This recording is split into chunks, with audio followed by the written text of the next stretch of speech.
All right, so Goldman Sachs just dropped their big 2026 outlook. And believe me, it cuts right through all the day-to-day market noise. They've pinpointed two incredibly powerful trends that they think are going to define, well, everything for the next few years. So let's break down what they are and, why you should care. So, what are these two massive forces they're talking about? The answer is a really big deal with huge implications for everything from tech and geopolitics to the price of energy and even the value of gold.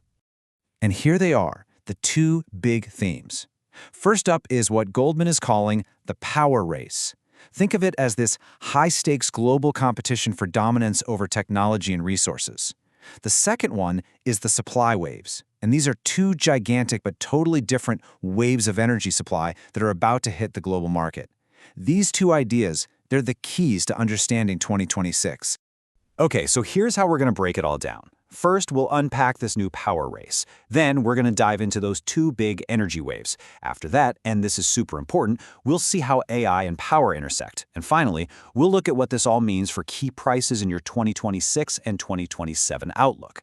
So, let's dive into this first big idea, the new power race. And look, this is not your granddaddy's Cold War arms race. No way. This is a strategic battle, especially between the US and China, to control the literal building blocks of our modern world. We're talking critical minerals, technology, and of course, financial assets. And when you look at the board, the positioning is just wow. China has locked down a mind-blowing 92% market share in refining rare earths. And that stuff is essential for everything from your phone to advanced defense tech. They also control 70% of lithium, which is the key to all modern batteries. Having that kind of grip on the supply chain, well, that's some serious geopolitical leverage. So how exactly are nations pulling this off? Well, Goldman Sachs lays out this four-step playbook they've dubbed the commodity control cycle. It's pretty straightforward. Step 1, a country insulates its own supply chain. Step 2, it expands its own production. Step 3, it concentrates market share. And then, the final step, it uses that dominant position as leverage. It's exactly what we've seen China do with rare earths.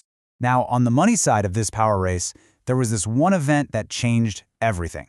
According to the report, when Russia's central bank assets were frozen back in 2022, it was a genuine sea change. I mean, it sent a shockwave through central banks all over the world, making them totally rethink how safe their traditional assets were and scramble for alternatives that couldn't be touched by sanctions.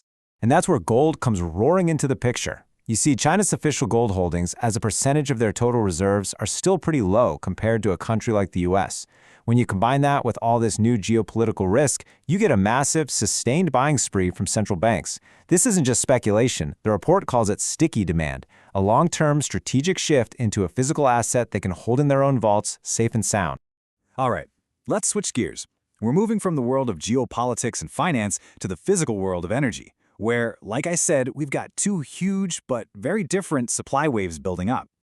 Okay, this chart right here, it tells you basically everything you need to know about the energy story for the next few years.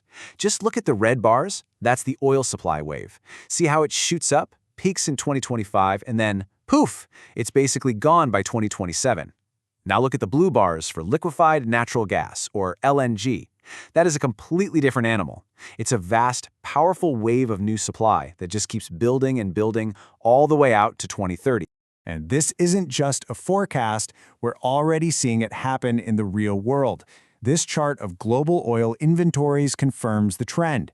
That red line for 2025 is just soaring way above the median. The world is building up a ton of oil in storage, and that means one thing, a major surplus.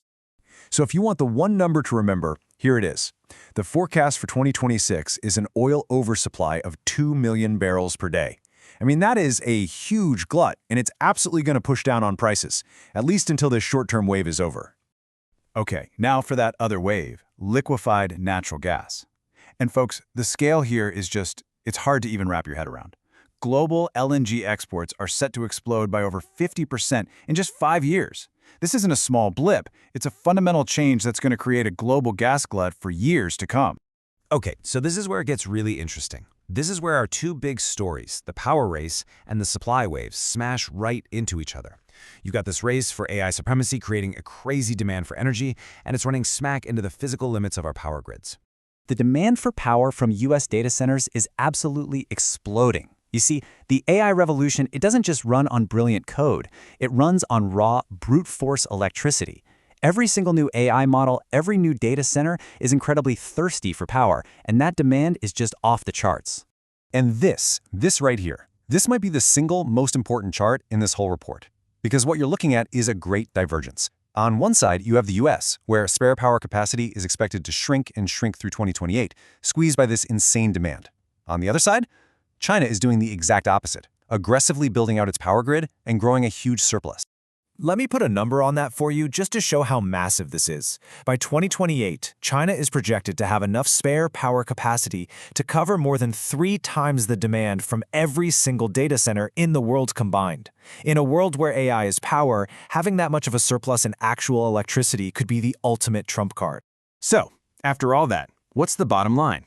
Let's take these huge global trends and boil them down into what it means for prices you'll actually see in the market as we head into 2026.